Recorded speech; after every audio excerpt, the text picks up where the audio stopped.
ವರ್ಷ ಆಗಿರ್ಬೋದು, ಎಲ್ಲ ಒಂದೇ ವೇದಿಕೆಯಲ್ಲಿ ಜೊತೆಯಾಗಿ ಯಾವಾಗ ಕಾಣಿಸಿರ್ತೀರಾ? ಅದು ಮೋಸ್ಟ್ಲಿ ಬಿಗ್ ಬಾಸೇ ಮಾಡ್ಬೋದೇನೋ ಮತ್ತೆ.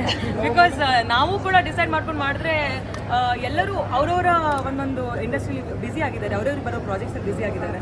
ಸಹಜವಾಗಿ ನಾವು ಮನೆ ಒಳಗೂ ಅದೇ ಮಾತಾಡಿದ್ವಿ, ಮೋಸ್ಟ್ಲಿ ಬಹುಶಃ ನಾವೆಲ್ಲರೂ ಒಟ್ಟಿಗೆ ಸೇರ್ಕೊಳ್ಳೋಕ್ಕೆ ಚಾನ್ಸೇ ಇಲ್ವೇನೋ ಅಂತ. ಸೇರ್ಕೊಂಡ್ರೆ ತುಂಬ ಚೆನ್ನಾಗಿರುತ್ತೆ, ನೋಡೋಣ ಮಾತಾಡ್ಕೊಳ್ಳೋಣ, ಆಮೇಲೆ ನೋಡ್ತೀವಿ. ಕಾರಣದ ಕೈ ಅಂದರೆ ನಿಮ್ಮ ಅಣ್ಣ ಅಣ್ಣವ್ರ ಹತ್ರನೂ ಅನ್ಸಂಗ್ ಹೀರೋ.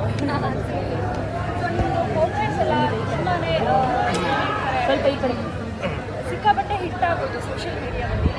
ಹೇಗನ್ಸುತ್ತೆ ಸಂಗೀತ ಅವರಿಗೋಸ್ಕರ ನೀವು ಕೂಡ ನಿಮ್ಮ ಸಮಯವನ್ನು ಇರ್ತಿದ್ರಿ, ಸೊ ನೀವು ಕೂಡ ಸ್ವಲ್ಪ ಹೀರೋ ಆಗ್ತಿದ್ದೀರಾ ಕರ್ನಾಟಕ ಜನತೆ?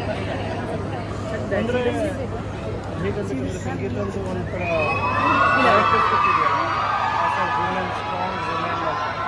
ಇದು ನಾವು ಅಡಾಪ್ಟ್ ಮಾಡಿರೋದು ರೂಲ್ಸ್ ಎಲ್ಲ. ಇಟ್ ಇಸ್ ಟು ಮೋಟಿವೇಟ್ ಈ ಥರ 70 ಹುಡುಗಿಯರ ಸಂಗೀತ ಅಂತ ಹೋಗ್ತೀವಿ. ಆ ಆರ್ಟಿನ ಇನ್ಸ್ಪಿರೇಷನ್ ಆಯಿತು ಒಂದು ಅಯೋಧ್ಯಾಗ ಮಾಡಿದ್ರು.